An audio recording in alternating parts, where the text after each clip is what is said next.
Welcome to the podcast.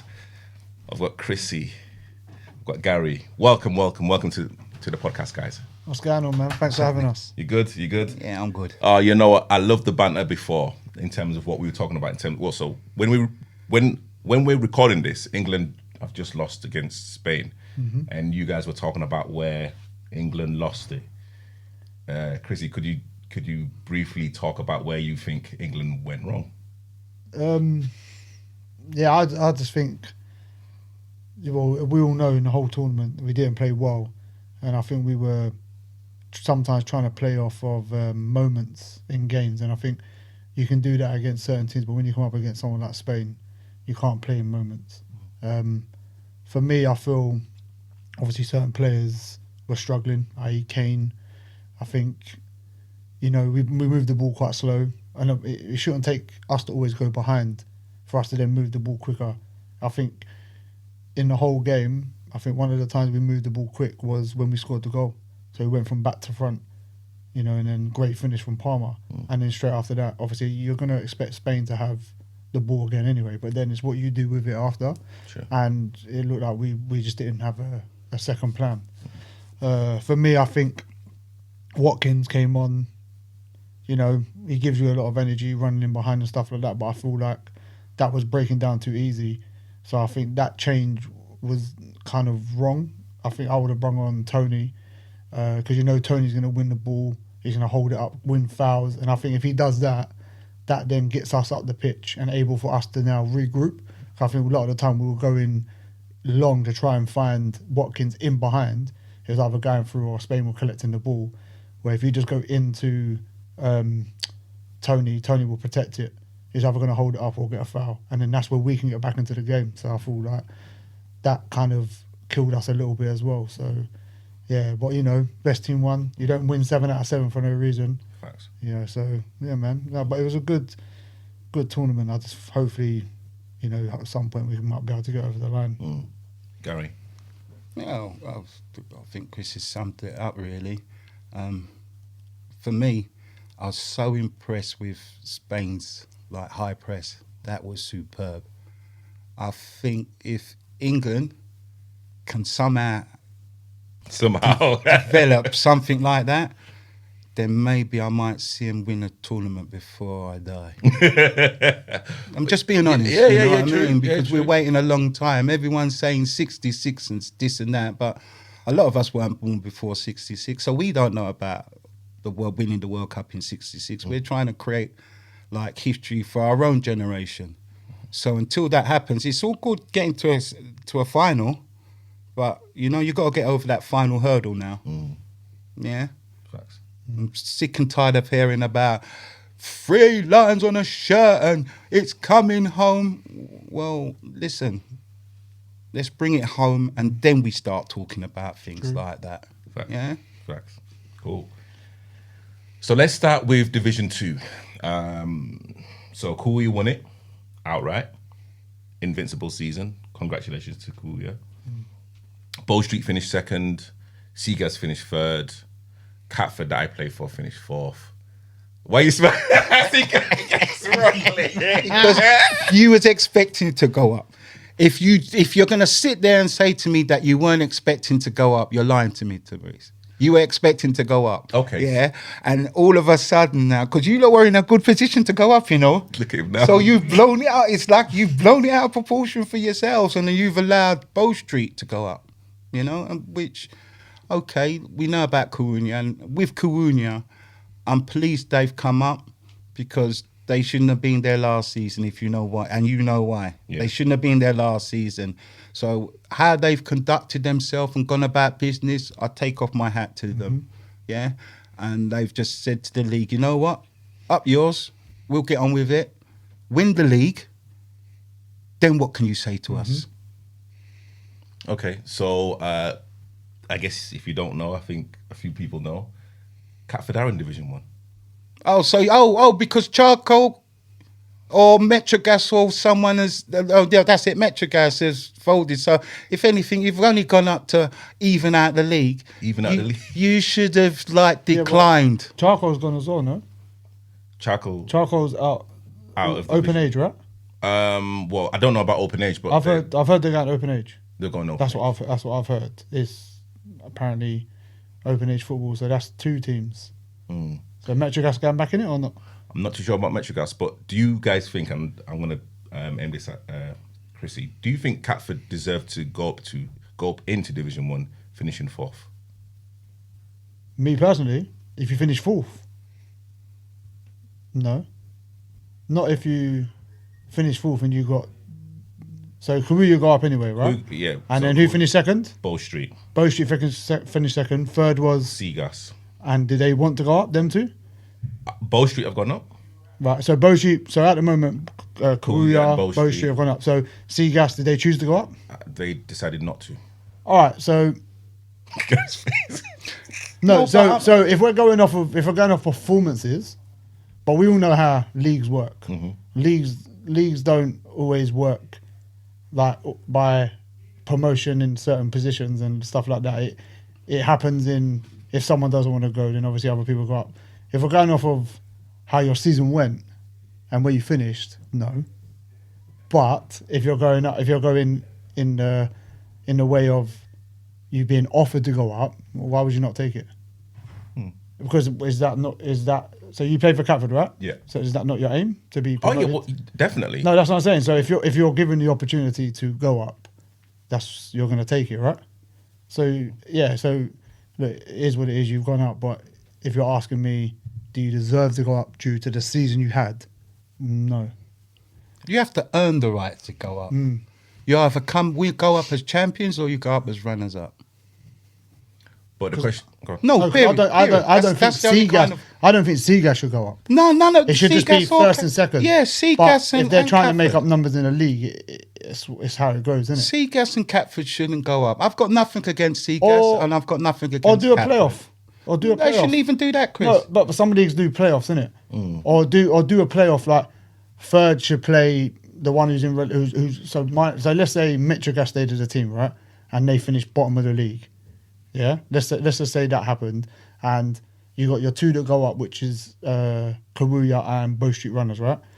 And let's say you did, I know certain leagues do it, but let's say that Metrogas had to do like a playoff game versus Seagas, and then whoever wins. So if Seagas win it, they go up. I think you get like relegated, or if Metrogas win, they stay. That's what I think. If that's how it's going to be fairly done, then do it that way. But you can't guarantee with Metrogas because they're a team that's always, I've got a team, we haven't got a team. Got a team, we haven't got a team. So for me personally, I don't think they deserve to be in the league. They should be taken out. But I think they folded, if I'm not mistaken. Yeah, but didn't they fold up 4 times already before? No, I know, but I think they have folded. Okay. If you look at the league, Yeah. you know what I mean? Because from where they folded, the league has now taken points Yeah. from I see this that. team and that team, and all of a sudden now Wallenham's gone from being runners up to third, and Hollington's now runners up. Well, I mean, how I kind of saw Division 2 last season, and I'll be, again, respect to Korea and Bow Street coming first and second, respectively.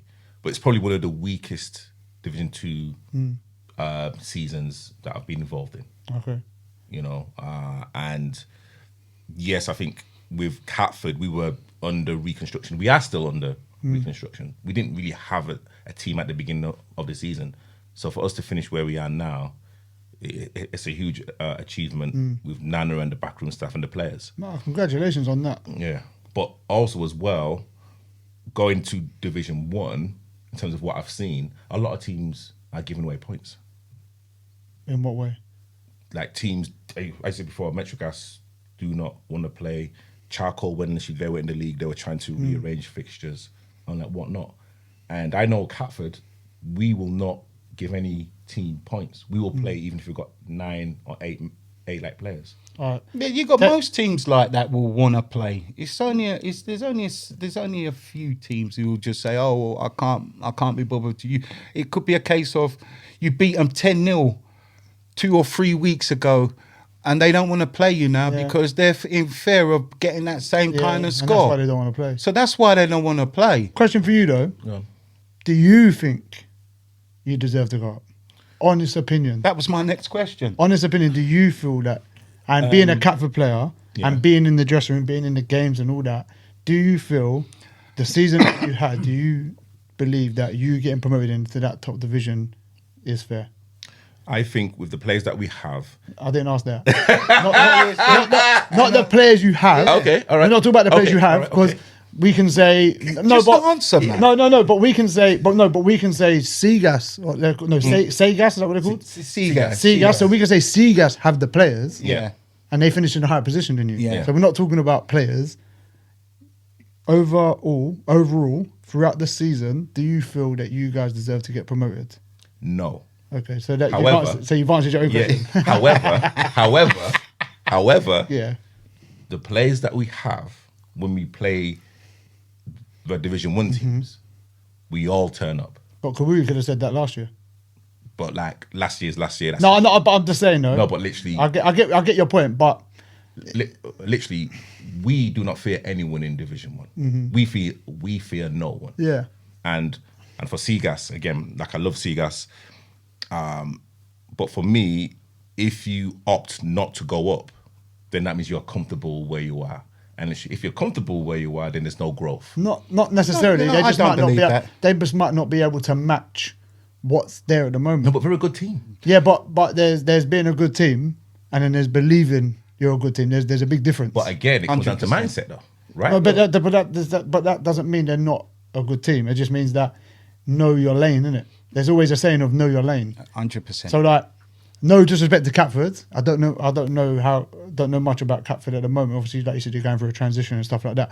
But you guys might have the mindset that you're a good team, and then you go into Division 1 and then get shown that you're not. I'm not saying you're going to, but that's just my opinion. And then same with Seagas. That's why Seagas chose not to. You get what I mean? That's how this football thing works.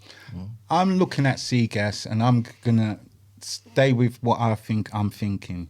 They want to either win the league or come runners up and go up that way in that sense. Maybe, yeah. I don't think they finish They don't want to be third. handed to them. And they say to themselves, you know what?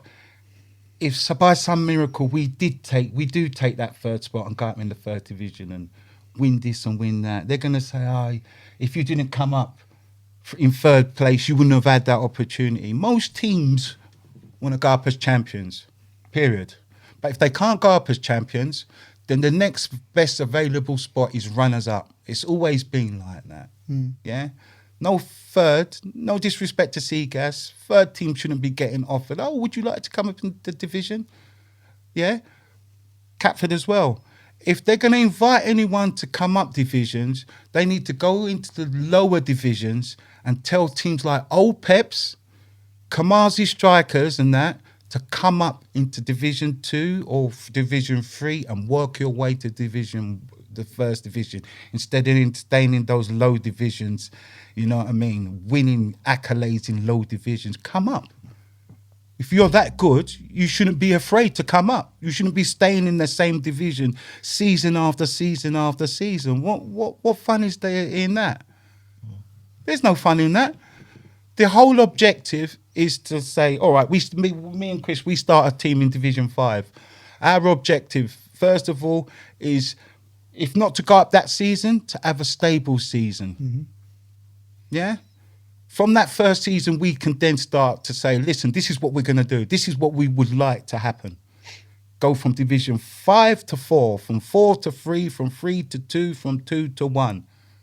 Try and win the London Cup along the way.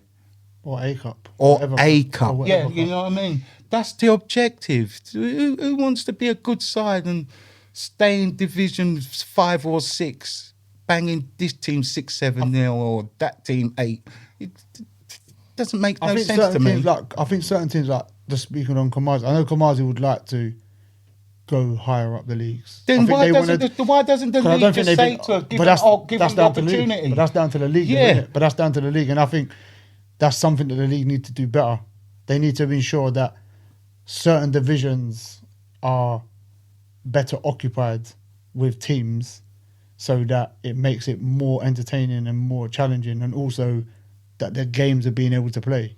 I think what's happening is they're not filling up the leagues, and then what you're finding is that you're missing games, or you're not having a game for like 2-3 weeks, and I think that's something they need to organise. Hence why they're saying, and there's no disrespect to Catford, but this is why they're saying, oh, you come up to Division 1 because we've got no other teams in there. You know what I mean? Or we've got a team or so missing. But yeah, no, I don't know. For me, I feel like you guys should have stayed and gone up the right way. Okay. Let's talk about Division 1. LSU Masters won it. Congratulations to like Wizard, who was like part of that team. Hollington second. Like you said, Warrenham third. Sporting Santos, the team that you play for, fourth. Charcoal fifth. Independent sixth. Leone Stars seventh. And Metro Gas folded. So technically, only 7 teams. Mm-hmm. That's poor. Well, of course. Well, of course it is. That's down to the league, though, isn't it? For First Division. First Division. For the top division, that's meant to be the best division. That's poor. Come on. That's very bad. There should be at least 10 teams. At least. You should at least be offering 20 games a season. If you can possibly offer more, then offer more. Mm-hmm. Because it's only exciting for the league. It's exciting for the teams that are going to take part in it as well. Mm-hmm. Yeah? I agree. But you can remember, if you got 7 teams, your season could be over within so many months. Yeah, this is what I mean. That doesn't make sense. And this is why they don't have any games. Maybe that's why. Yeah, that's why there's not many games. No one's gonna have you ain't got a game for 3, 4, 5 weeks, which is nonsense. That's nonsense. Because also you got to think of it like this, right? So let's say you don't have a game for 2 weeks, and then you hit the winter, and then you play at a ground bar that might not have a 3G or something like that. You don't have access to 3G.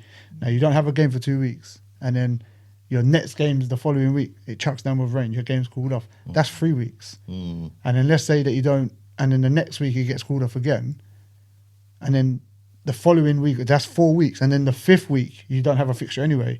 You're now not playing football for 5 weeks. That happened to some people. Do you get what I mean? And that's down to the league not offering teams. Again, I can imagine some teams have been offered and they've turned it down. But why not find a team or teams that have good stability that can manage within the top division and offer them, i.e. like we say like a Kamazi or something like that. I'm not saying that they are, but if they get promoted, why not offer teams like that? Because they're going to have good stability. Or, like a Catford, but just having 7 teams in the league, what sort of league is that? That's like a 5-a-side, 7-a-side league. Well, no, but it is though. You've got more teams in a 7-a-side you have. league. Though. And you know what I mean? And sometimes you're paying good for the Excuse me. And then for the next couple of weeks, you ain't got no game. How does that make sense? Gary, do you claim to be the best goalkeeper in Division 1? What other goalkeeper? what? No, I don't need to laugh. What goalkeeper? You've asked yourself this. What goalkeeper has done what I can do? I mean, I'm entertaining. I don't just stand between the six. Yeah? It's a mind game. As a centre forward, he's going to give it to me. I could make a mistake and, you're rubbish. You're this, you're that. So it's for me, as a goalkeeper, to do something to return what he's saying to me. Could be a save. He could hit one over the bar. That's my opportunity to remind him that he's playing football and not going for 3 points in rugby. It could be anything. Yeah? But there's not many goalkeepers who's got the confidence that I have in that league.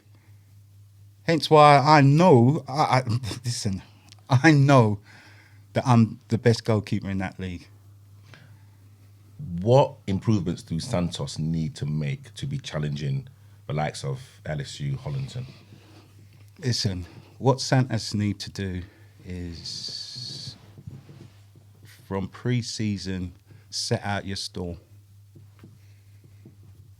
If you're going to be part of Santos, you're part of Santos. You're not going to be part of it for a few weeks in the warm condition weathers and then go missing because it's a little rain and a little wind and a little frost or whatever. Yeah? So you weed them kind of people out and get them out the club if there are individuals like that in the club. Yeah? bring in your like your stock and say, listen, this is what we're going to try and do, and go for it. Okay. Yeah. Well, because Catford and Santos, we train on the same bit of grass in pre-season, and we always look over and there's about 30, 40 players. You don't see me as one in there. You don't see me as that. You know. Well, look, you're gonna have trialists. You'll have trialists in every club. You'll have trialists going playing. You'll have a trialist at Arsenal. You'll have a trialist at Liverpool, Man United. So you'll have trialists everywhere.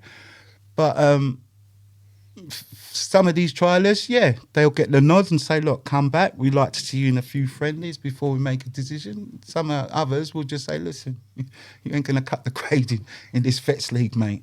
You know, it's different now. It's not like that when you was a kid. It's a lot different, you know. Chris, I want to congratulate you for winning the league with LSU. Cheers, mate. Thank you. How did the season go for you? And yeah, what was your takeaway point from this whole season? So season for me personally. So it started off all right. Obviously, you know, playing for LSU, done pre-season and everything. Started the season with them, going okay. And then, you know, I got offered a coaching position. So it was, obviously I like coaching and something that I'm trying to take up further down the line, trying to be a coach, trying to be in the game a bit more often, you know. So when that came up, I think it came up round about October, November. One of my friends who I work with at Kent United, he rang me up and said, would I come and join him? And, you know, it was a no-brainer. I don't love playing football, love playing and spending my time with LSU, but when that opportunity came up, it's because it's something I want to do and it's always something that I thought about doing.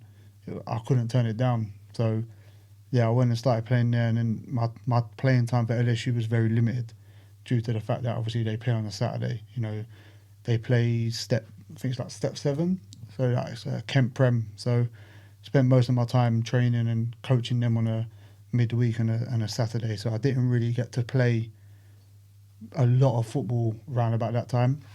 So obviously when the season finished, I obviously went back, played the last few games. You know, we was in a good position to win the league. So I just thought, what can I do to help and support the team to ensure that we get over the line? So, yeah, on a personal level, footballing wise as playing, not great because I didn't play much. But as a journey to the direction I want to go in, very good. I've enjoyed my time as a coach. I'm loving it. You know, getting to implement things that I want to do as a coach on the team and seeing things come out. It's brilliant, man. So I know what other coaches feel like. And how do I think the season went for them as a team?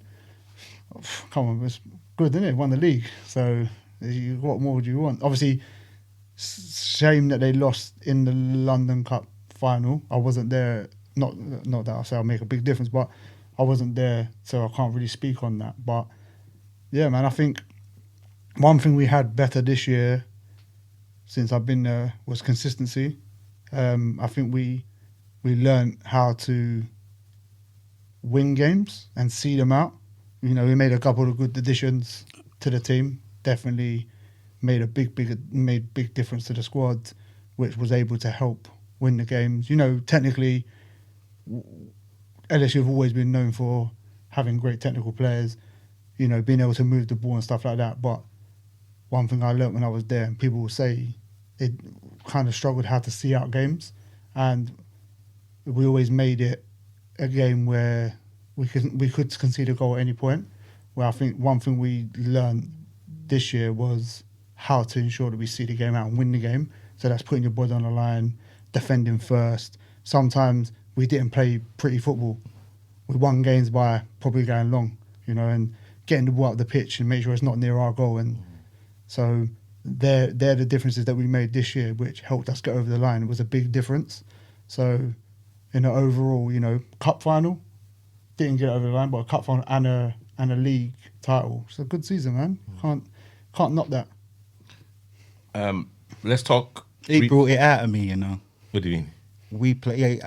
He didn't play a lot for LSU, but I managed to catch him on one day. And all right, it's a tie. He scored one good goal past me.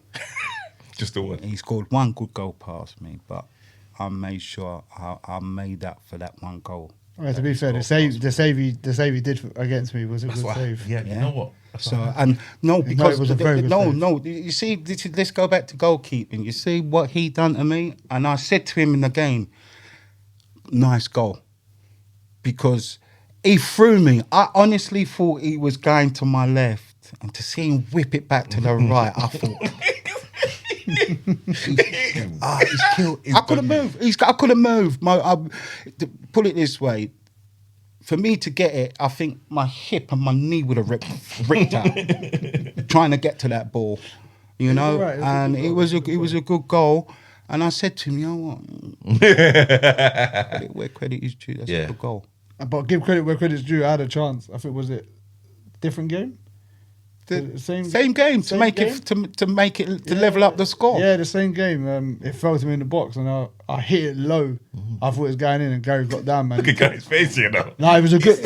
Honestly, it's a very good save. It's a regular thing. It was a very good save. Like, I was like, oh my god, like I hit it true as well. Like I thought, this is a goal. Yeah, and he's obviously got there. But the reason why it was such a good save is that if he actually got it up and away from the goal, so it weren't just like parried it. It was a good palm away. So. Yeah, man. It made you lot win the game. Was that the game? Yeah, that's it. That's the game. That's the game we won. Went up the other end, scored, and that's it. No, because I remember when I used to play for Independent on the last game, and he was in goal, and again he was barking orders, and even afterwards he was like, "Look, like you guys were not going to beat me today." You know, I was so fired up for that game. You know why? Because not you personally, but we were playing Catford that day. This is when we and you, Independent, we played for the title and that. We were playing Catford, and then a group of Independent players decided they haven't got a game, so they'd come and watch. But they spent their time trying to belittle me and take the mick. And I just thought, do you know what? We play you next week, you know. Name names. Jamex is the main culprit. Yeah? You should name names. He's the main culprit. And in my head, I thought, we play you lot next week. You don't know me. Because you've just made me get an extra 15% rise from playing you lot next week now. Hence why when we were winning, you got to remember rightly, I had to give you the first goal. I had to stand aside and let you have the first goal because of the politics, what was going on up front. Yeah, true. So I was told to stand aside from the goal kick. And you wasn't happy? No, because as a goalkeeper, you want a clean sheet. But I had to stand aside and allow their player to score. And this is coming from management. So I thought, if I have to stand aside, I'll stand aside. But after that, I just said to myself, nothing more is going in. Nothing more is going in. Yeah? And that is what I'd done. And I even had the opportunity to take the mick out of Jamex in my own way. Sorry that a few other players had to accept, to put up with it, but I decided, you know what, one of their players decided to go hit the ball from distance, and I thought, you ain't beating me from that distance. So I just parried the ball to the floor. No one decided to come, so I thought, all right. So I decided to do push-ups. No different from Spain adding pressure. I'm adding my own pressure now. You have to come to me now and make me pick up that ball, because if you don't, you're only making yourself look bad. Yeah? So you have to come and get the ball now. And that is how you don't have to get into no verbal disagreement or say, I'm going to break your leg. There's other ways to get into a person's head. There's other ways to put them off their game, i.e., you're not going to come and get the ball? Okay, I'm going to do some push-ups. Because if I had the opportunity, I'd have done a star jump as well. Yeah? But he had the good sense say to himself, you know what? This goalkeeper's taking the mick now. I'm going to have to, make a sprint towards him and make him pick up the ball. And that is what happened. So Yeah. I do remember that. I like it. Charcoal leaving the league or folded, however you want to dress it up. You were saying that they've gone to an open age team, That's what I've heard. but they've left the league. What's your opinions? I think it's sad because they're a decent side. You want the league to be good. You want to be in competitive games, like I said. It's sad that they've left the league, but why have they left the league? What is the real reason? Because well, we're saying open league and this, but it could stem a bit further than that, more than that. Yeah? You don't win the London Cup twice. You're runners-up in the London Cup. Then you win it 2 times in a row. You've won the league on the numerous occasions. You've won the League Cup, the Beckenham Hospital Cup. That's not a bad team. That's a good team. So why have you folded? That is the main question. Yeah? The only way to get the proper answers is to get someone from Charcoal to actually answer and find out what really happened. We can all speculate and say, oh, this, that, oh, open age, or oh, he doesn't like him anymore and he's good. It could be anything. It could be family commitments. Not everybody's as fortunate as the next man to be in a happy relationship. He might have to take his children at the weekend and show more commitment in that sense. It might be work commitments. It might be the fact that someone's moved an extra 10, 15 miles up the road and can no longer do it. So it could be anything. So to get the right answer for this, you need to speak to someone from Charcoal and find out, why did you fold? Why have you left the Vets League? You were successful. Yeah, spot on, man. I think, it's definitely for that league, knowing that they're not in it no more. Because a lot of teams, they go up to that league knowing that they're playing against like good teams. Charcoal, LSU, Hollyton, like all them sort of teams. They're like they're like the bread and butter of the league.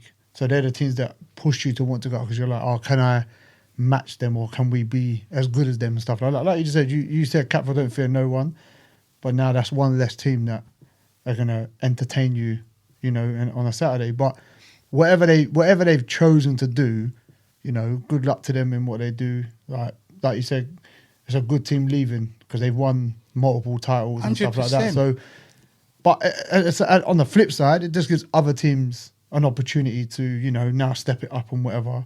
But who's going to step up? LSU have already. Oh, no, how? Because they've won the league. They They got to the semi-final of the London Cup.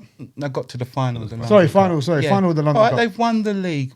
So this is it now for LSU, because I like LSU. There's a number of teams I like, but LSU now, they've won the league, but can they go and win it a second time now? Can they go and win it back to back like that? That'll make a good team. Do you understand? No, but that's what makes Charcoal. But but that's what makes Charcoal a good team. Yeah, they was able to go. But remember, they were a team that knew how to win.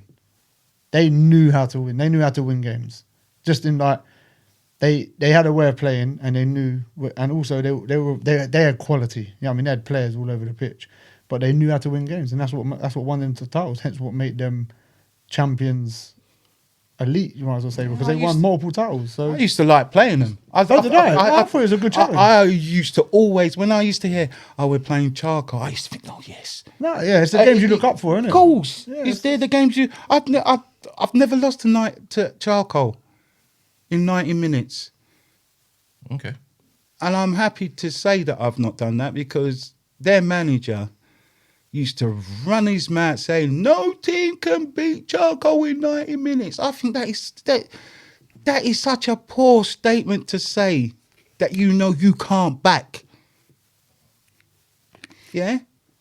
Not if someone, look how great Pep Guardiola is. He wouldn't even dream about coming out and saying, no team is good enough to beat Man City in 90 minutes. But he wouldn't dream about saying something. but- That's a strong statement, and that gets people's backs up. But again, also as well, what Charcoal did well, they raised everyone's level. There was But like people kind of forget there was one bells before Charcoal. Yeah. There are no One Bells. One Bells is a better outfit than Charcoal. 100%. 100% better. They're more professional, everything. Yeah. So- when they lost, their manager had the decency to come up to the other manager and say, "Well done." And like There was no animosity or you were lucky. I didn't have Danny Steele at the back. I didn't have this one up front. I didn't have this one, Nathan Elder. They're not making excuses. They're just shaking hands. Yeah. And that is what the Charcoal manager didn't do. You know, he's supposed to shake hands. Do you know how many people? I mean, them being a good team, and I'm not picking on them or anything, or picking on any individual or anything, but the amount of teams that I'd spoke to and they said, "Oh, we beat Charcoal," but they don't want to. It's like, and it's not from the players. It's not from the players. Remember, It's not from the not players, from the and that's players. why I pointed. That's why I just said that. It's not from the players. It's like it's a problem. We've beaten them. Oh, this excuse, that excuse, and instead of just saying "well played." Well, it is, yeah, and again, vets football has now gone into the social media realm now. So you have to be entertaining to actually rile people up. You want to get the best out of teams and players. And for me, and again, I am just speculating here, yeah. And I said it on the show before, the teams that are going to survive in football, regardless of vets, open age, are teams that have a conveyor belt. The teams like LSU's, the Kamazis, the Kawuyas, the Catfords, that have an open that have open age teams. Once you kind of get to a certain age, you go into the vet scene. Every single team has a cycle of 5 years. So those same players at Charcoal were the same players that we're talking about now. And those players get older, there's more responsibilities, you know, et cetera, et cetera. Time waits for no man. So it's really important for the teams that we're speaking about now. I can guarantee there's going to be teams that we're talking about now that are going to fold within 5 years because, again, they just don't have the conveyor belt. Because my friends are going to be the same generation of myself. Like, I'm not going to have any friends who are going to be 34, 35 as I'm getting older because, like, my network is going to be my generation, right? Depends, isn't it? But you can only rely on friends to bring players in. You need the club to have its own system because friends and recommendations will not build a club. It won't. So I'm speculating that, you know, again, Charcoal or like management were thinking we can't get out the same players week in, week out because of injuries, because people have got different commitments now. Hence the reason why they finished where they did. Charcoal are not a bad team, but as in like the starting 11 is a strong team. But after that starting 11 or starting 12 or 13, when you're scraping around and trying to ring whoever, like it can be long. Like, I think the only difference is that I agree to an extent. I don't necessarily feel you have to have a conveyor belt of thing. Remember, people get older, lives change. Like Gary made a good point. People could live further. People could have a different job. They're the factors that come into play. It's not because it don't always mean that you can't get players. Like everybody knows somebody. Do you get what I mean? Like, and remember, a lot of the players nowadays, it's quite surprising, is that they're getting kind of younger. They're all coming in at 35, depending on how serious they want to take it. Now, you've got to have an appeal. You've got to have an attraction to the teams for people to want to come and play. So that's also something that draws people to the team. All right, let's just use LSU for example, right? Barring that they've got loads of other teams, yeah, their appeal is that they play good football. Now, if you're someone that wants to play good football, you're going to go to LSU. I'm not saying that no one else plays good football. I'm just going off of what people say. People know that LSU play good football, yeah? And they've always been known as that team that plays good football. If you're someone who wants to play good football, that's the team you go to. Do you get what I mean? So, and that doesn't necessarily mean that you know someone to come there. You could have heard of someone, or someone could just come and reach out. Because how many players will go from like a certain the open age straight into the vets? or straight into LSU's team. Not all the time. They might go somewhere else. So that's why I agree with you to an extent. So you can have your conveyor belt of players and stuff like that, but that doesn't always mean that they're going to come through. Do you get what I mean? So there has to be an attraction. Charcoal's attraction was they won a lot. They were a good team. You knew that one thing that you might have known going to Charcoal was I'm kind of guaranteed a trophy. So that's an appeal. Do you get what I mean? They might not always play good football. They did play good football sometimes, but maybe not all the time. Hence why I said they knew how to win. But the appeal was, if I go to Charcoal, it's kind of guaranteed I'm going to win a trophy, so let's go there. If you just want to play good football, you might go to a different team. If you just want to go play football, you might go to a different team. Do you get what I mean? Like other appeal could be the socialisation things of it. They might not guarantee to win the league or something, but you know what? The socialising is what I want to go and do. So I'm going to have a kick about it with them, and then we're going to have a good chat, drink, and something like that. Remember, football has a lot of different varieties within it. So, yes to what you're saying, but also no at the same time. Okay. Yeah. Anything to add? No. I think my good friend said everything, you know. Appreciate it, man. Thanks. No, yes. You know what I mean? Let's talk about the London Vets Cup final, sponsored by an amateur footballer. You was there, Gary. Again, you analyze everything from start to finish. Could you kind of give me your overall takeaway from the game? Oh, look, What's this, the London Cup? the London Cup final. Cup. Yeah, I went and watched. I went and you was watched. there? Yeah, I went and okay. watched it. And actually, before you begin, people love you, Gary. Like, people come up to you, Gary, like literally from both teams. Character. It's a character from both teams. From it was literally. I was thinking, right, like, Yeah, Gary's a nice guy. what I'm saying. As much as Gary can drive you mad on the course sometimes, as much as Gary can, Gary's genuinely a nice person, man. 100%. I had the pleasure of, where was we coming back from? Gary? I dropped you back. We played in that tournament. And that's the For first Lloyd, time- yeah, because it's the first Lloyd time was I met meant to Gary. take me home. Lloyd was meant to take me I home. dropped Gary home, and it was one of the first times I met Gary, and we had a proper good chat in Yeah. the car. And I was like, when you meet someone, yeah, I know I'm sorry to change the subject, but if we're talking about Gary quickly before we go into that and why people like him and stuff, like when I dropped Gary off, like me and Gary had a very, very good chat, and it's like I kind of got to know Gary in that space of what, an hour? Hour, I say hour, an hour yeah, and a bit or hour and whatever. a So I bit. dropped Gary back, and within that space, like when you leave a situation, or like someone leaves your car, or you finish talking to someone, you kind of walk away and you go, like, I got time for that person, And it's from that day where I was like, I got time for Gary, because Gary comes off as like a genuine person. He can talk nonsense sometimes. He can say stuff and you're like, no, Gary, drop it out, Gary. But in Jerry, like when I went away from it, I was like, no, I got a lot of time for Gary, and I always made sure that whenever I see Gary, I made a very good point to speak to Gary, say hello to Gary and stuff like that. So Yeah, and vice versa. Vice versa. You know what I mean? In this walk of life, you want to meet good people, especially from a sport that you love. Yeah, you want to meet good people. You meet bad people. I'll tell you, I've met some people on this football pitch, you know.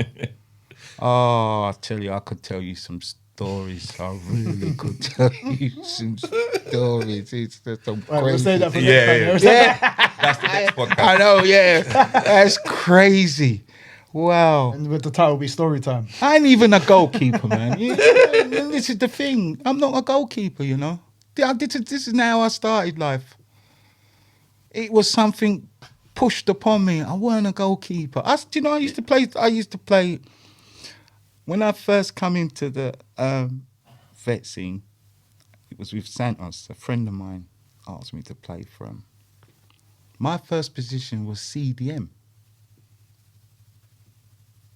That was my first position. Makaleli. And I'm doing that. No, this is the truth. We were playing. I tell you, who we were playing. We were playing 10MB. That was my first game. We was playing 10MB, and I was playing CDM, and then we were drawing, and then we went 1-0 up, and then he said, "Gary, go up front." Do I need to say any more? You know I scored, don't you? Well, I mean, obviously. Yeah, and I've scored. That was my job. I'm a striker. You know, if Lloyd was here, I had to put Lloyd in his place because I used to play for Lloyd.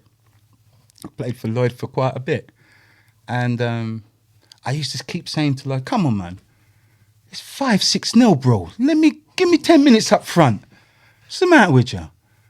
No. Until one afternoon, we was playing Seagas, funny enough, and I said to him, "Lloyd, listen, this is stupid now, man. It's 5-0. I ain't even had a shot at goal, man. This is just boring, man. Come on, bro. Give me a goal on pitch." And to my surprise, he says, Go over there. Ben, go and go over there and get a pair of shorts." And you never believe what happened.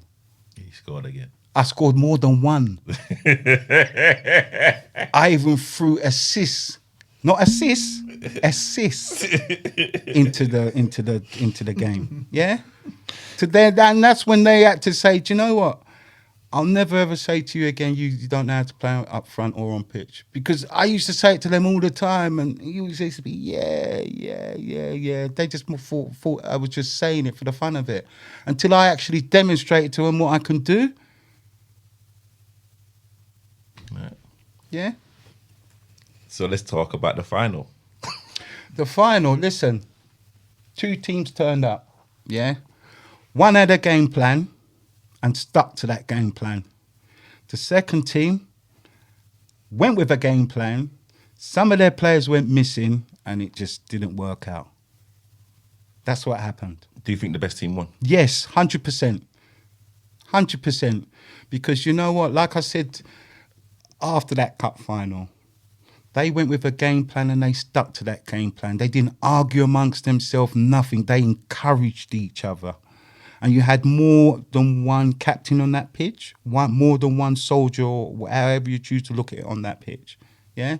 And it started from the goalkeeper right to the centre forward. Yeah? You can pick out a number of players that stood out for Summers. Newts. Quality player. Brian. Quality. Yeah? Addy. Yeah. Yeah? Ty doing the job at centre half when he's a centre forward. You got Driss on the wing. Who scored the winning goal when he cut in, and I think it was. It was Dwayne Townsend. Yeah? Yeah. Well, put it this way: Start and stop. his knee and kneecap went that way. The brother stopped the ball and shot the other way. It was a start and stop. It was the way he stopped to turn and get that shot across goal. It was, you know what I mean. It was good. It was really good. You know, I saw players in LSU. It's either they've gone missing or they're not used to the occasion. Or maybe they thought they'd won the game before it started. No. They'd be mad to even think like that. You can't go into a cup final and think like that unless you're playing a team 6-7 divisions below yourself. You can't go into especially a London Cup final. They've got there do you think they've had an easy ride to get there?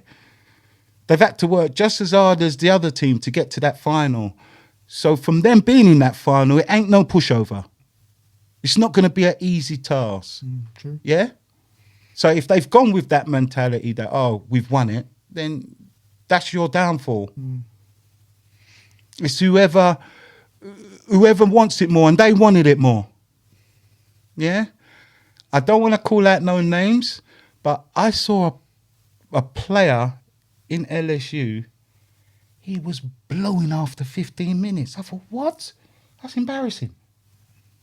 15 minutes in the game and you are blowing. And it was that noticeable that management had to make adjustments. It was that noticeable. That's why I said to you at the time, you need to speak to Lloyd, because I don't really want to speak on this subject. I get on well with Summers and I get on well with LSU. I don't want to be blowing nobody up. This ain't the sort of game for me to be analysing. It should be to someone with a more neutral look on it, you know. Next thing you know, girl, you said this about me, man. You can't talk better than that about me. So to avoid any of that kind of situation because I know, and you know, I'm just talking through football. Yeah. Yeah, It's just your opinion. But not everybody will accept that. You know what I mean? You could get some really, really frickety people within this football fraternity. Really. You understand? Take a bit of banter and just run with it and just be horrible and think, oh, what was he? What do you mean? And want to twist and be nasty and carry on. That's why, you see me, that's why I say to most people, when I'm in goal, I say to them, if they're having a go at me, I say, you know what, mate? Just leave me alone. Because if I start, you'll think I'm starting on you. Because I'm good at this. Believe it or not. Don't think I'm just someone who stands in goal. I can match you with this verbal bit and still do a good job. You know? So, like I said, I don't get involved in it. Just keep out of it. You respect me, I respect you. Shake hands at the end of the game. Well played. If I won or lost, and go home. That's football, isn't it? What was said in the WhatsApp message after the game? I can't remember, but it was disappointing. Everyone was disappointed. You know, anyone will be gutted to lose a cup final. I think it was quiet. It was very quiet for a while, and then, you know, the focus then changed, didn't it? The focus then changed to the league. I think as a team, you're like, okay, we lick our wounds. That's done now. Can't change it. Now we take this pain and ensure that we win the league. And that one thing that I'll take away from what I noticed after was the drive to win the league was tenfold. Because no one wanted to feel that pain again.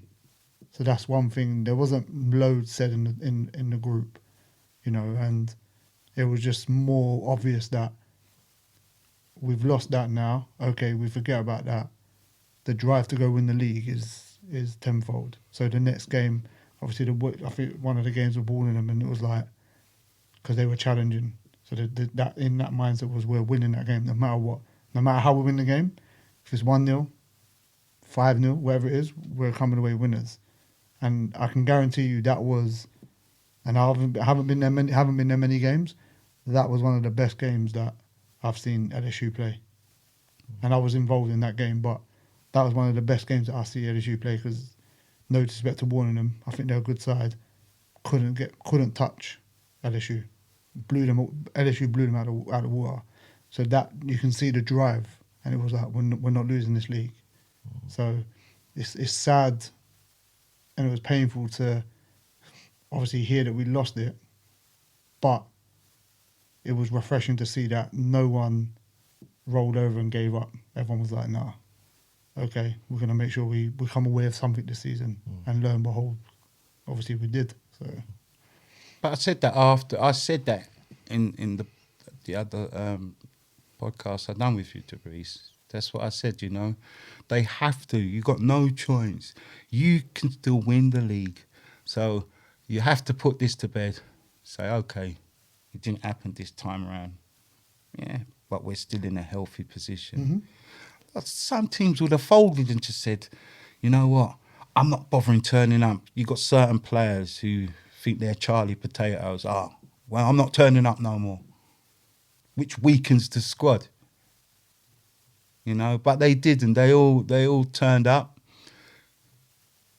carried on where they left off. And said, you know what, we are champions. But it's like I said, next season, what I say about LSU is the same for Summers. You'll have teams on your case now. Yeah. Not only Summers for winning the London Cup, there are teams gunning for them now. Just like LSU's won Division 1, teams are going to be gunning for them. Hollington, you know, Kawuya, Santos, and whoever else. They'll be gunning. Oh, listen, man, you come up. You come up.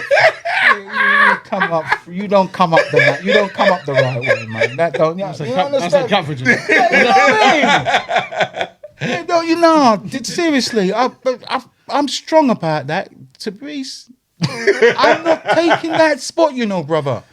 We're coming. It's like we're backtracking a little bit, but I'm not taking it. No disrespect, you know, Nana, you're my boy. You're my guy, brother. but I'm not taking We it. are in Division 1. No, I want to earn the right no, to that's be in a- the. no, but that's it's- my point. Earn the right. It's good luck. It's good luck to you guys. Listen, I don't take away from you lot being in there. It is what it is. Innit? But not to, yeah, like Gary said, not to trap back. But you said yourself, you guys didn't deserve to go up. Thank you. Finishing 4th. Yeah. Absolutely. No, that's it. Don't say no more. You're making yourself. Don't say no more. No, but like you said, you didn't deserve to go up. But you were given the opportunity, and anybody would take that opportunity. You'd be surprised. No. Anyone in your position, because like you said earlier, mentally you've got a good players, you've got the mindset that you don't want to go, that you feel you can do well in that league. So you bit their hand off and said, we're going to take it and we're going to go up. Okay, respect it. But just remember now that when you go up, you've got to hold your own. Mentally, we're probably the strongest. I've like. No, that's fine. That's fine. But mental. Strongest hat I've had. What? As in, like, strongest that I've ever seen at Catford. Okay, Okay. but mental and what happens on the pitch is two different things. Oh, one. Hey. Oh, one. Remember, the talking happens on the pitch. Oh, yeah, facts. Not what happens in the change room where you're chatting and going, oh, it happens on the pitch. But- so true. you can be mentally prepared, but what happens on the pitch after 90 minutes is what makes or breaks the season, isn't it? So I get your point and I agree, but we'll just have to see what happens in the season. But good luck to you guys, man. And again, I know that we're going back because, again, I'm kind of conscious of time, but we've all seen quality players crumble under pressure. We've all seen, and of course. we've seen players who like we think that are bang average Joes excel because they're mentally strong. And literally, again, what Catford have, we are mentally strong, and it comes from the manager. It comes from management. Do I think that we've got the best players? No, because we finished 4th. Like, we're the 4th best team in Division 2. Like, I'll be absolutely, honest here.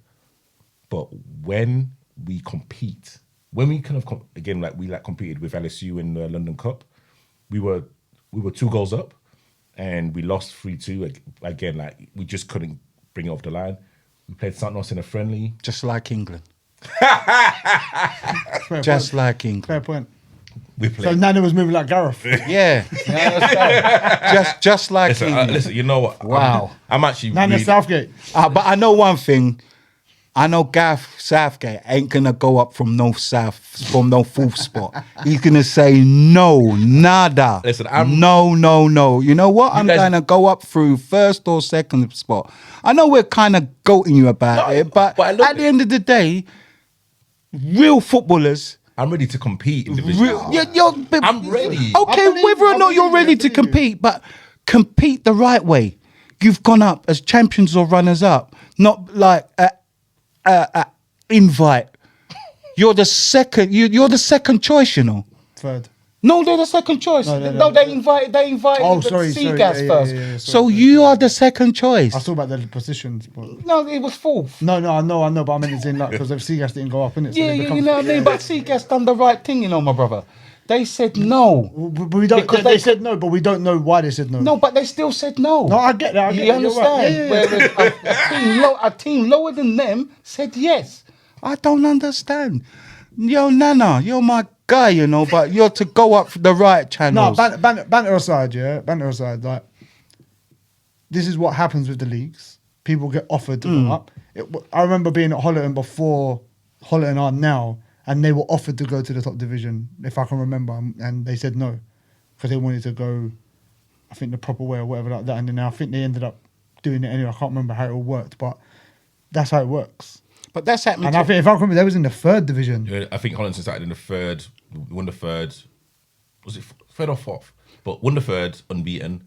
2nd, lost to Catford once, but still finished top. But that happened to LSU when they were Peckham Town, because when they were Peckham Town and Cray won Bells, they were in Division 5. Slapping teams, They though. beat. was- yeah. I'm playing. I said to Lloyd one afternoon, take me off. Yeah. It was 13-0 But that at makes half but that time. makes sense. No, but that makes sense because Yeah. you're beating teams ridiculously. That makes sense. You're beating teams ridiculously. But when but what we're trying to say is that you haven't in a way you haven't earned it if that makes sense. And that's what you're saying. You haven't earned to go up. But, you know, like I said, you got offered, you took it. You know, good luck to you guys. But now, this is where you have to back your talk now. You have to do something because people are looking and saying, boy, this team just come up in full spot. Well, they see this. If they see this, they're going to be questioning you. That's yeah, and this as well. No, everyone has their opinion. True. Everyone has their opinion, and that's football. That's what I love about football. Yeah. You have your opinion. You don't have to agree. We don't all have to sit here and go, oh yeah, you're right. Football is about opinions, and that's what makes it great. What your opinion is that you think you guys are good enough to be up there, that's fine. But obviously, results and league standings speak for themselves. Where you wherever you are, come May, we'll come back to it. So let's put a pin in that. That's a good shout. That's a good shout. Back to it because anyhow you finish bottom, boy. Anyhow you lot get relegated, you know. I'm on the you. Would be to roast it. What? We will do this podcast and you guys can rinse me 100%. I'm like, okay, cool. But literally, but it would just. Chest I guess it would just be more like questioning you more about what happened and stuff like that. But and I'll be. Let's put a pin in it. We'll put a pin in it. We'll come back at me. Nana. I like Nana. Nana's my guy. I got a lot of time for Nana. I got a really lot of time. Seriously, on a serious note, Nana's my good friend. He's a good guy. You know what I mean? I don't know. Controversial. I don't know no one who's got a bad word to say about him. But he's controversial because he's outspoken. But Yeah. there's nothing wrong with that. Yeah, nothing at all. There's nothing wrong with that. Nothing at all. Let's talk briefly about what SC Dons are doing in non-league, and I'll probably aim this towards you, Chris, as like you are probably you like played for the Wall, so actually that's some how we started interacting because I'm like, oh, like you're at LSU, but I see you play for the Wall. Yeah. So literally, I'm not gonna lie, I got gassed. I'm like, flipping, this is The Wizard. the Wizard. This is the Wizard.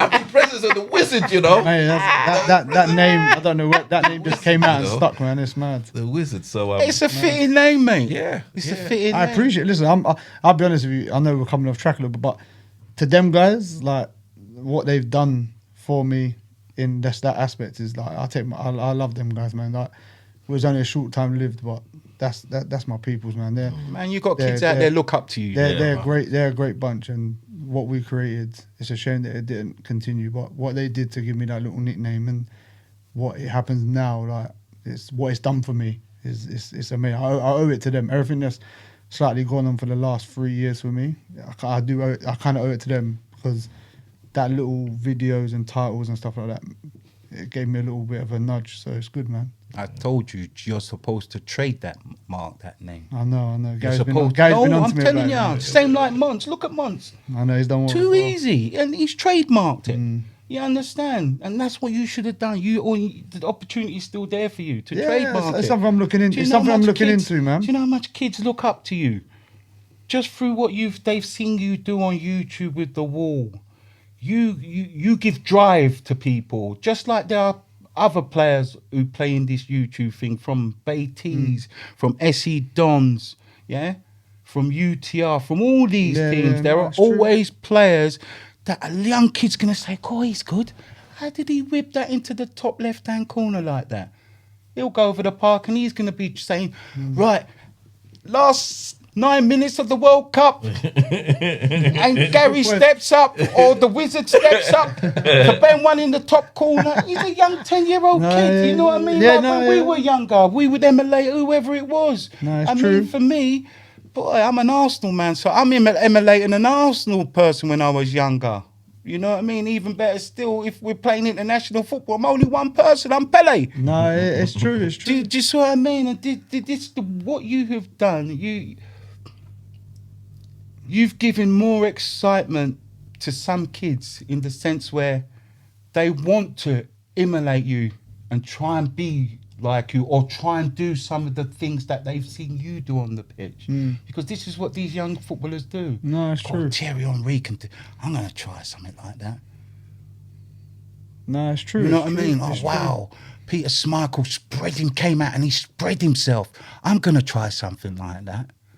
You know, so all these other footballers are giving inspirations to these No, youngsters. I agree, man. Because And he's giving inspiration to youngsters. I appreciate it. Thank you. No, I appreciate don't it. care Thank if you, you're man. gassed or not. I'm gonna not. tell you the truth. I'm a humble guy, man. But I'm just saying, you know, I'm not. no, I'm just saying. I appreciate it. Like, You- obviously, you- there's one time I remember it was mad because I played a charity game, and I remember we was over in Southend, and I was on the pitch, and obviously we finished the game, so I had something, and I think I had another pair of boots in the dugout, so I'm walking over to the dugout, and I just heard, "Oh, you right, mate?" I was like, "Who's talking to me?" And I looked around, and it was like a couple guys standing there, and he was like, "Oh, I know you, innit?" I was like, "No, I'm not from around there, I don't know." "No, man, you play for the Wall, innit?" I was like, "Yeah." He's like, "Oh, you're the wizard, innit?" I was like, "Yeah." He's like, "Yeah, I watch you guys every week, man. Like, you're sick." I was like, "Oh, thank you, man. I really appreciate it." And for me, I was like, "Rob, well, that's mad. Like, I've never had anything like that before, and I've played football for many years, and to have that, really took me back. I was like, "Oh, man, like what we're doing is big, man. To be spoken to like that, I was like, yeah, like, we're doing big things." So, but yeah, back to the Dons. What did you want to ask? Yeah. So obviously talking about big things, I mean, SC Dons have now gone into to non-league. What's your opinion about SC Dons leaving Sunday League, and also as well with, you know, if we're kind of talking about Andrew and George, you know, as like men who are kind of around the 33, 34, 35 age. I mean, like, what does that mean for even men at that age, you know, about taking responsibility and actually creating a football business for, like, not only for them, but also as a kind of legacy builder? Listen, start off with, yeah, I know them. I've played against them. Great guys, man. Like, on and off the pitch. You know, you've had your battles. People couldn't say what they want, but in generally, like, they're good people, and what they've created for the grassroots scene, not just for Sunday League, but grassroots in, you know, like Saturdays and stuff like that. Like, they've created a big buzz, and for Sunday League is a big loss, because I feel like the entertainment factor, especially over this side of the water, is going to be a lot different. Dry. It's going to be a lot different because you got big teams like Utah, a big team, done a lot of big things. Like, they've got a lot of backing and stuff like that. But to the extent of what the Dons have done, like, how many teams can talk about going to Carnaby Street and having a shirt? You can't talk about going to Carnaby Street and buying a shirt for any other Sunday team. Do you get what I mean? And what they've done for the community, like, just like for kids and stuff like that. You know, like, you talk about me and what I do, like what they've done, like their following is crazy. So Mad. for them to go in, I think personally it's the right step. I think it's time, man, because the following that they're getting, like, you don't play at Bromley for a cup final. I know this was a couple of years ago, but you don't play at Bromley. As a Sunday. Bromley as a Sunday team. Bromley had one capacity. You've gone and doubled that capacity I was there. to the extent where people can't even get in. Get in. Yeah. It's mad. Then you go this year, you then play Beatties at AFC Wimbledon, and then nearly get bare people going as well. Like, just think about what they're going to generate for non-league. Like, the amount of people that are going to come to games and watch. So, like, they're going to just have loads of people coming to watch. They're going to be creating a buzz around non-league. They're going to be creating, you know, history. Like, I hope that they go as far as they can. You know what I mean? Like, they've got great backing. You know, Andy Answer's come in and, you know, he's took them to the next level. Because I feel like they did a great job to get where they were. And then obviously Andy come in and just, I think he took them higher now. And it makes sense, you know, like the guy, he's done big things, man. Like, he's worked with Wayne Rooney, he does adverts, like, it makes sense. But yeah, man, I'm happy for them, to be fair. I think it's right. I think they need to do it.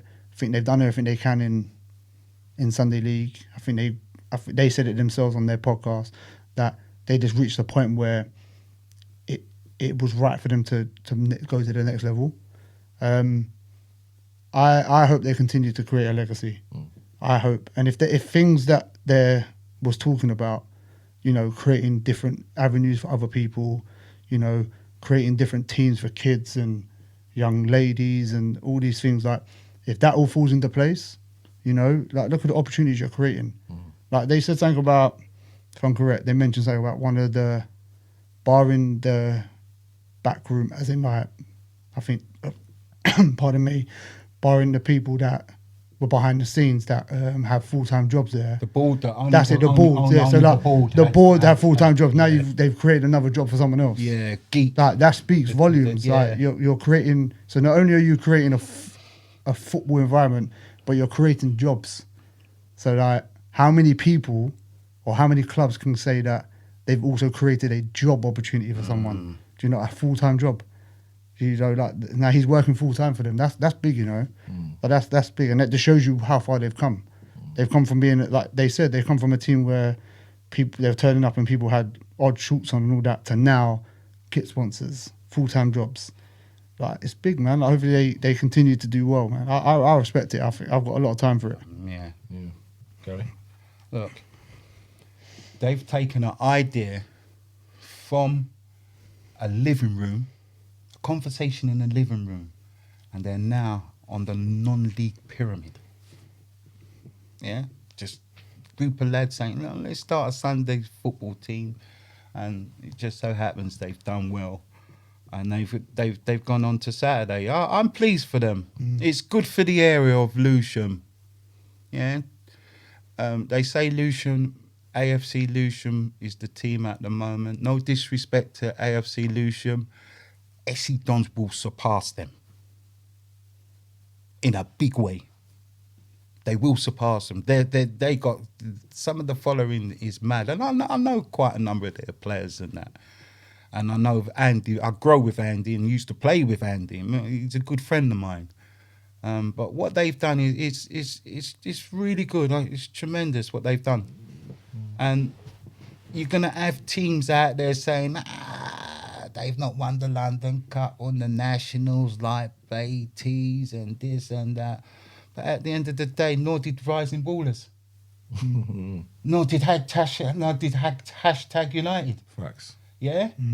So it's only the haters and that will say, well, not haters, real haters, but the football haters will say that towards them. Yeah? But what they're doing is a good thing. I tip my hat. 100%. I tip my hat to them, because you know what, that fella Strapsy and that, listen, he's taken an idea, like he says, and he's brought it into existence. And you cannot knock no one for that. No. That is great achievement in life itself. Yeah? It's great. It's a great achievement. You've got your own branding. You're fortunate to have us. All right, we don't know how much it is, but they still have a kitty to pay players. A lot of teams can go into non-league football. They might not have that opportunity to pay players. They might say, oh, well, do you know what? Sponsors don't come in till next year. You're going to have to play this season for nothing. But you're supposed to love the badge. Yeah? So for them to have a little kitty and that, and they got the right players. They've got some good players, you know what I mean, to build with. You know, your Zach Hansers, your Jack Samootis. These are ballers. You understand? They are ballers. You got Nathan Palmer as well. You got Ryan Palmer. You know what I mean? You got Kingy. These are all people, they know how to win a game. Yeah. So they should do well.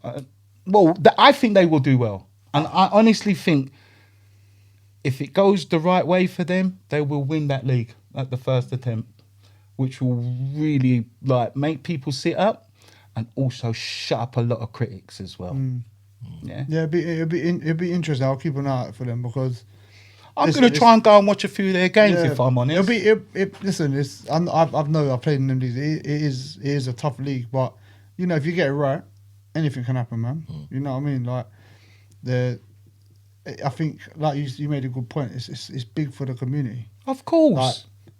Like, they're big on talking about, you know, what they and giving back or doing well for the community, and just what they can generate to who should come and watch, and the crowd that they can bring in. It makes sense. It literally makes sense. Like, to have that every Saturday. people travelling bloody to come and hell. watch them. Like, Imagine 1,000, 1,500 people well, this is what I'm saying, in man. Lady World. This is what I'm saying. Yeah, this is what I'm saying. That's mad. It's gonna be it's a good thing, man. Like, love them or hate them, yeah. People they're like people say they're like Marmite, innit? You love or hate them, but at the end of the day, they're doing the job. Yeah. Do you get what I mean? They came. Let's put it this way, right? Okay, they didn't win certain titles. I feel it not. I feel like they could have won on the one titles, as in, you know, the London Cup and stuff like that. But like you said, other teams haven't done it. It is what it is. But they went out and said, we're going to do this. And they created that. Created it, man. Do you get what I mean? And now they're going to go into Saturdays and say, right, we're looking to go and do this. Who's to say they can't do it? Because they've already done it in Sundays. I know Sundays and Saturdays are different, but they've already done it on Sundays. Look, So who's to say they can't do it on a Saturday? they're going to be missed on Sunday, but the Sunday scene will still go on. Of course it will. It'll just Because go back to normal. There's still teams on Sundays that are good.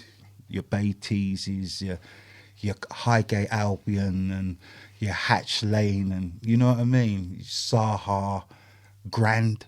So there are teams that will. It's so you know what I mean. It's a loss because the rivalry that these Sunday. No more SE Dons, man. I was hoping to play them this season and hopefully get one over on them. That kind of intensity is gone. Yeah. I'm going to be real. I thought that intensity went in that new league. That's just my opinion. That new league is rubbish. That is rubbish. I just thought that's rubbish. The idea was good. The idea was good. Yeah. But I just feel that took away the competitiveness. Yes. And I played in that league. I know it took it away from it, because remember, you play in a normal league, yeah? You play in a normal league, you lose, you're now up for the return fixture. The drive and the rival is there. You lose that one game, you're not playing them again. That's rubbish, man. And remember, you can always have an off day, and that doesn't mean you're not a good team. That is absolutely rubbish. You could play them and not. You could play anybody and not have a like. Okay, I'm not saying that you're meant to have the best teams in that league, right? But you can play one that's maybe not as strong as the rest. Now you can go and lose to that team, and then you don't get to make up for it because you've had an off day. Like, I remember playing for the Wall, right? And I remember the year that we went into the playoff final, right? And we got to the final. We didn't have a good season. Did not have a good season. We just had a really good coming near the end. We had a really good run. And we got all the way to the final to play UTR. Okay, we didn't get there and win it, right? But people like Dons and all that who finished higher up the league, what did they get to show for it? Because they had to go through a playoff system and they missed out.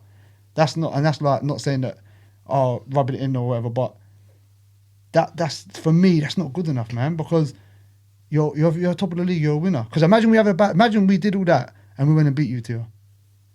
So UTR sat at the top of the league for the whole season, and then we come in struggling, win that game, and then win, and then go and beat them in the final. Do you get what I mean? Yeah. Like you said, you win it, you win it. Yeah. So I feel like that league has potential. I just feel like the format needs to change, and that could be another reason to why they've gone to Saturdays. Could be. That could be, because what's the point? And they said it themselves in their thing. They were kind of losing the drive because they did everything in Sundays. And being in that league kind of made them lose the drive as well. I just hope they can conduct themselves better, because, you know what I mean? They will have to, though. No, but this is what I'm saying, Chris. Right? This is a totally different thing. Them foolishness that you're going on the sideline with, and Flips running up, pushing this. No, but they won't put up with that. I feel like they won't accept that. They will know though, because like they haven't brought in a guy for their manager. They brought in. I don't really know him, but I know that he's not someone that's going to come in and it's not organised properly. You can see that already. You can already tell that it's going to be run a bit different to what it was. Yeah. Remember, you're not waking up on a Sunday morning to go stand on the sideline. True. You're now going to stand in a stadium where you're getting guaranteed 3 officials every week. Yep. You're getting guaranteed you're now playing for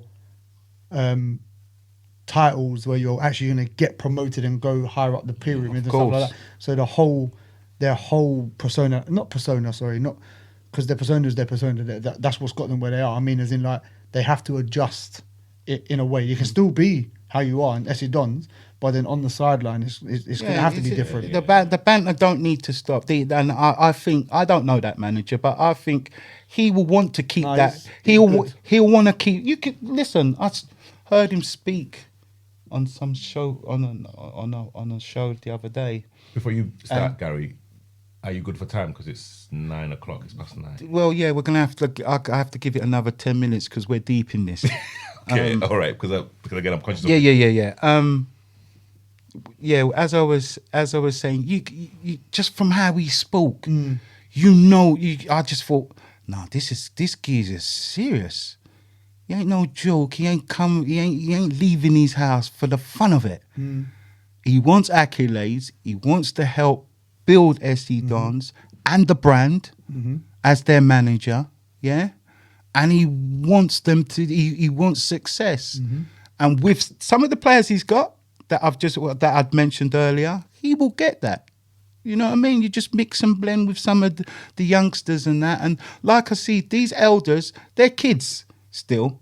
Zach and Jack, they're all kids still. But to a 19-year-old, they are individuals with experience. Yeah, 100%. Who've played the game, and you can learn of someone like Jack Samutis or Zach Ansah. You can learn off of them. You could sit on the sideline and be a sub and say, wow, and learn off of them. And that is how you become a better player. 100%, yeah, it is. Yeah. So they will do good.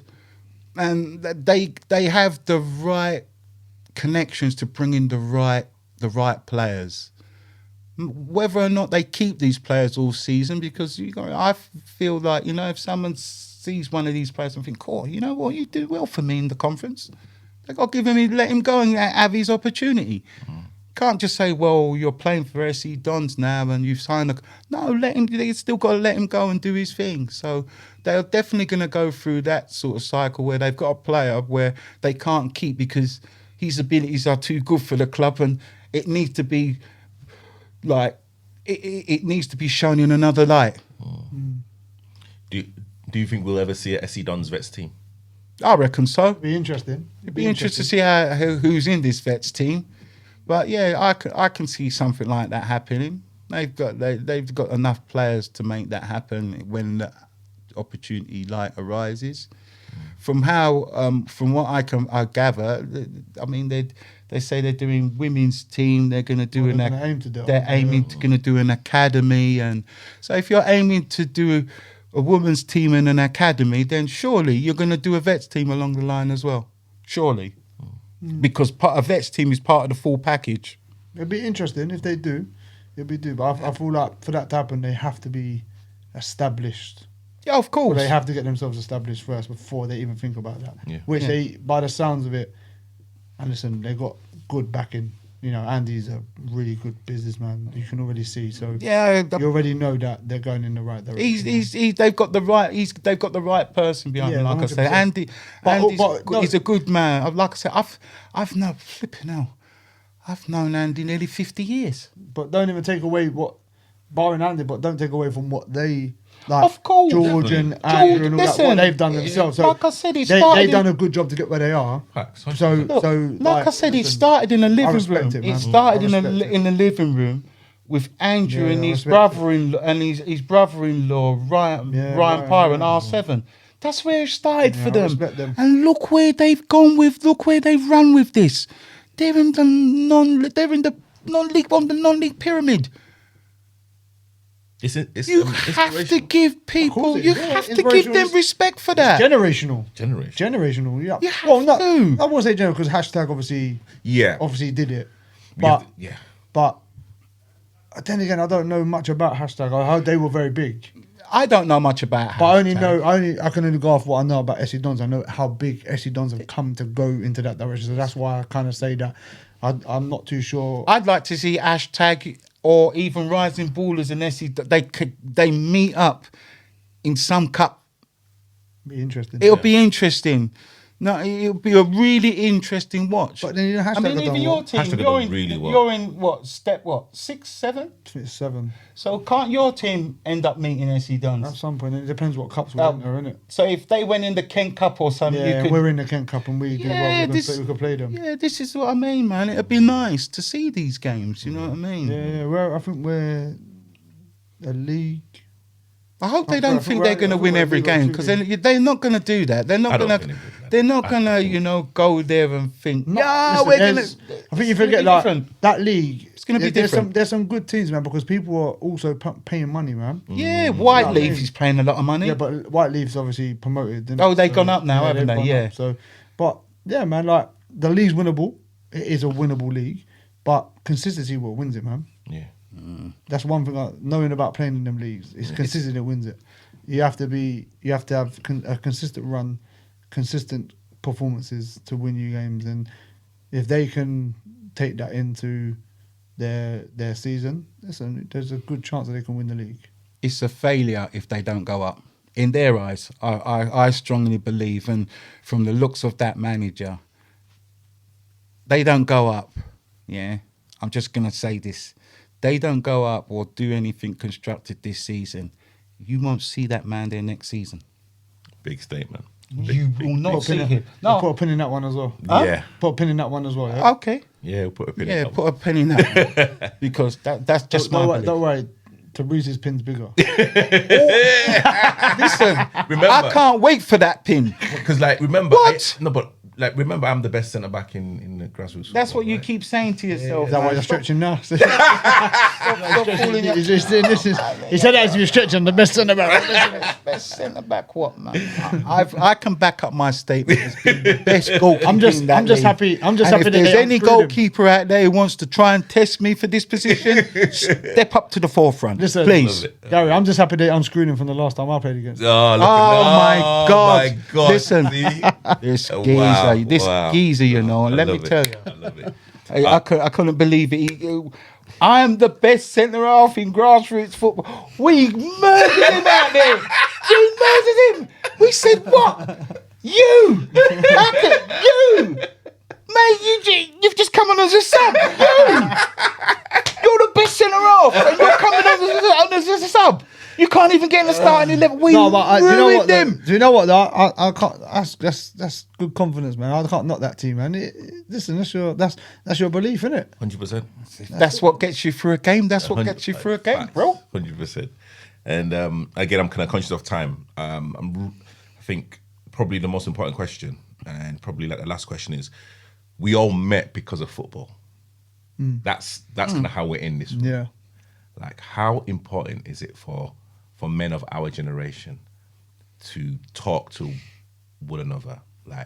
And football has been the foundation of why we are where we are now. And see, we've all had peaks and troughs, in our lives, and we've all had individual conversations. Myself and Wizard, myself and you, Gary. You know what I mean?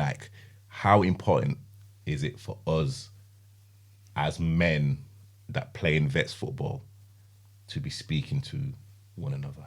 What, as in just in like you say in are you talking about just in vets football or just in general? Just in general, but of course using football Football as a thing. Yeah, Well, as a vehicle. It's important. It's always important, isn't it? Because I think we've mentioned before that you always get this stigma that you can't speak out and you can't talk about things. I've mentioned it on one of your shows firsthand that I thought it was a stigma that I couldn't say stuff because I get seen as weak, and I think having something like football that brings everyone together, that should kind of hopefully give you the confidence to speak up. But you've got to remember, in certain football situations and dressing rooms, not all, maybe it might have changed nowadays, but back in the day, the football dressing room was very harsh. So it's a bit different, obviously a bit different now. But if it can bring us together and everyone and people and men feel comfortable to talk about things, yeah, man, I'm all for it. I think they should. I think you should, because like I mentioned earlier, some teams are created because of the socialization of things. being able to socialize, being able to get out of your house, and like I think we said before, you can go and have a horrible week, knowing you got a game on a Saturday, and you're going to spend time with your friends or your teammates, and that 2 hours, 3 hours, or however long you're out of the house for, that can make your weekend. And that's why I say it's important that this league, they sort it out to the extent where there's not many games getting cut. Because if you have a horrible week and you are looking forward to a game, and then next minute you get told you ain't got a game because of one team can't be bothered to play, or there's no fixture, you now got to sit in your house and you're not able to get out and socialise. Do you get what I mean? Because some people might not, because families and misses and stuff like that. So being able to go out, spend a couple of hours with people that you like and have a chat and stuff like that. You might not generally talk about anything, just talking in general, just being able to feel a release of being away from a certain situation for them couple of hours makes a big difference. And I can speak on that firsthand, So I would say it's so important that men in general, just don't be afraid to reach out and, just talk, because I think life's becoming very different nowadays where you're able to do that. So hopefully that people grow in confidence and do it a bit more, because I've learned a lot, not only from myself, but obviously from the people that I'm around, that you can do it. So I would advocate for it 100%.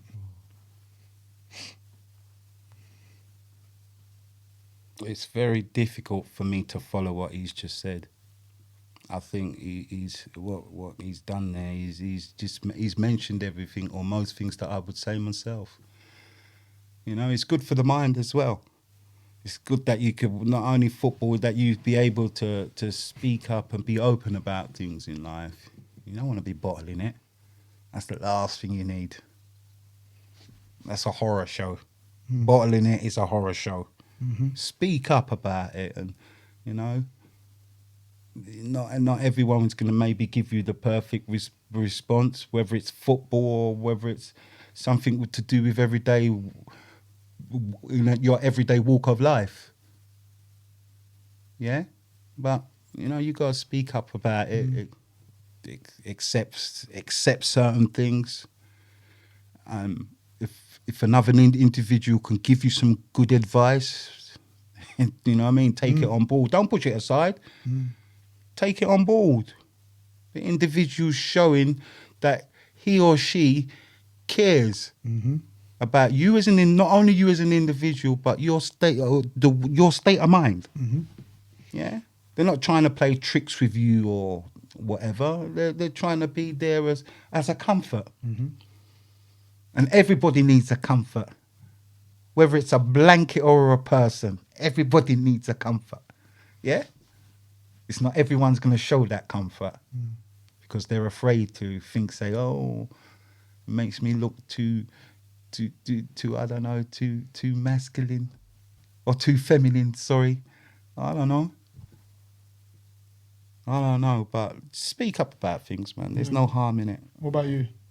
Again, I echo what you two have said.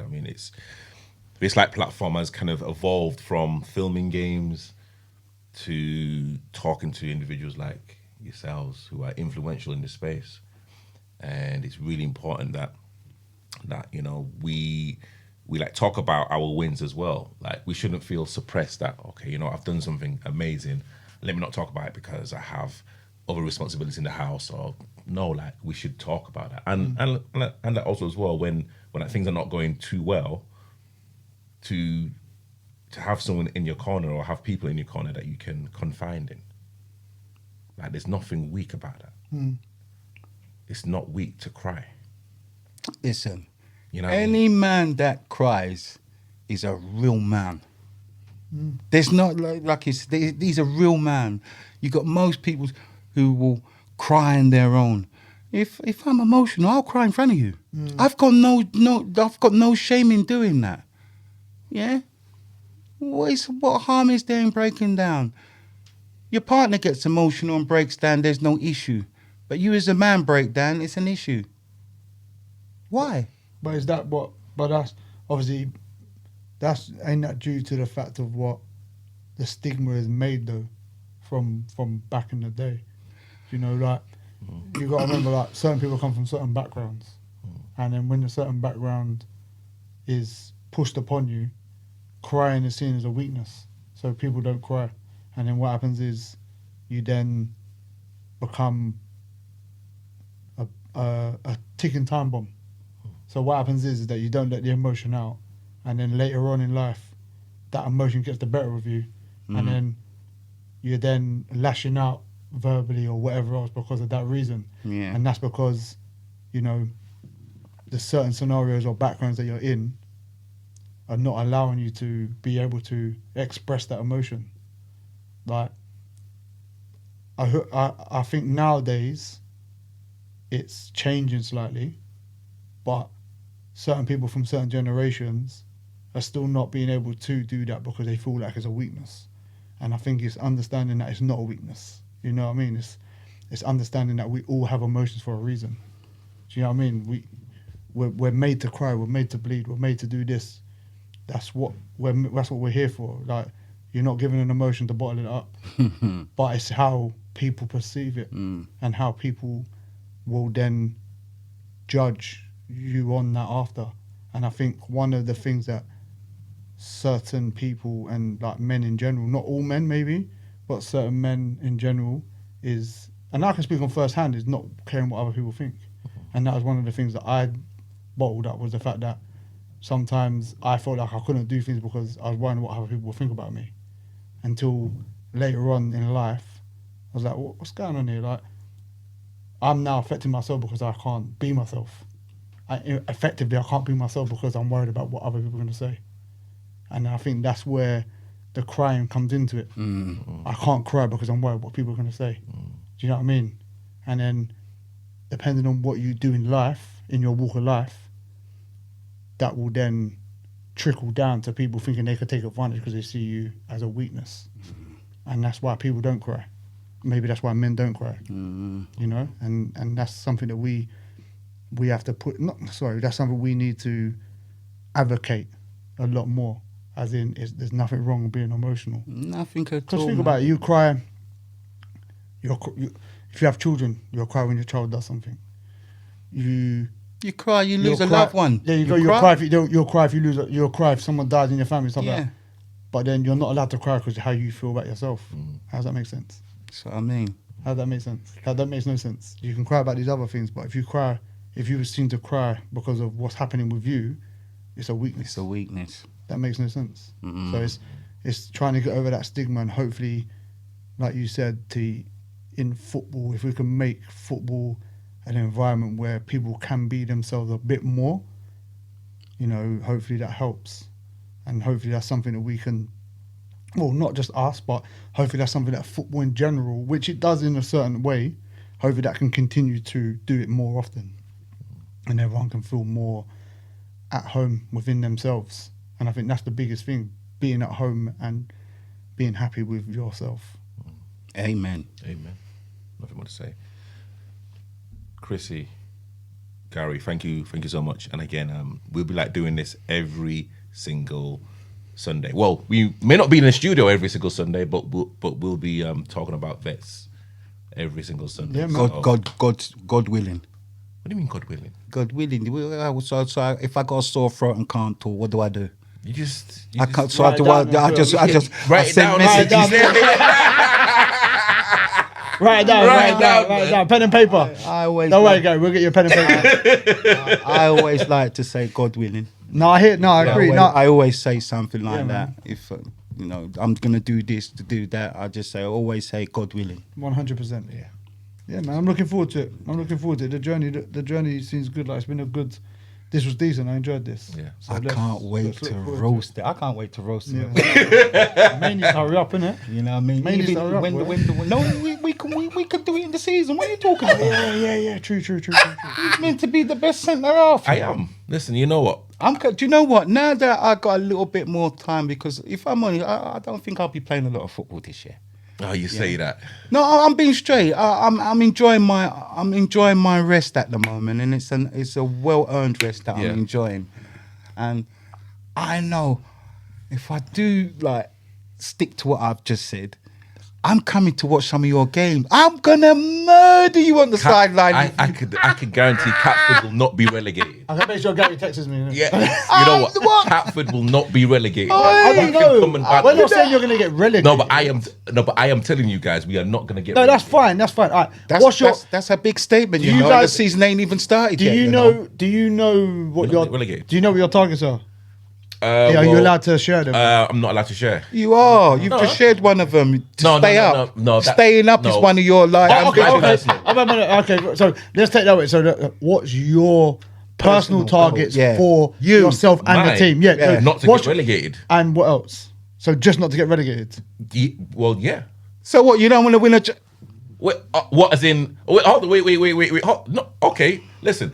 Division 1 is no joke. I'm not saying that. Well, Yeah, I'm asking saying- what your You just personal- said to avoid relegation. At no point have We you said finished to win a fourth. trophy or anything. We finished 4th in our league, so literally we are candidates. We are like the favourites to go down. Let's be absolutely honest here.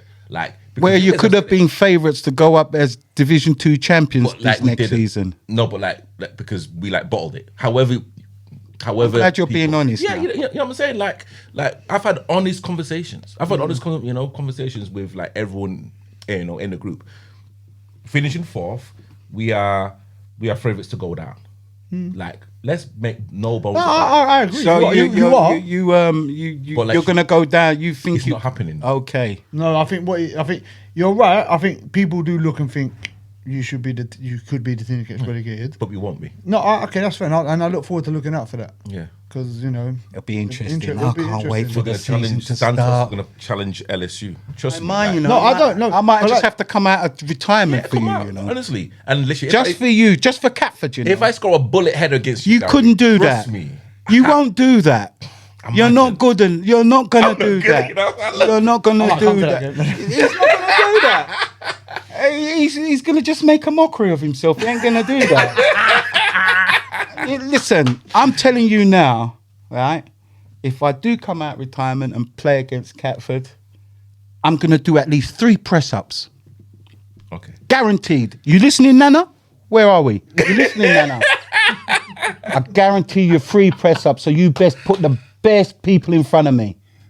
I love it. I love Right. No, That's listen. confidence for Listen, you. I hope you have a good season, man. Like at the end of the day, but we'll see what happens. it. Please like and subscribe, and yeah, we'll see you guys next week.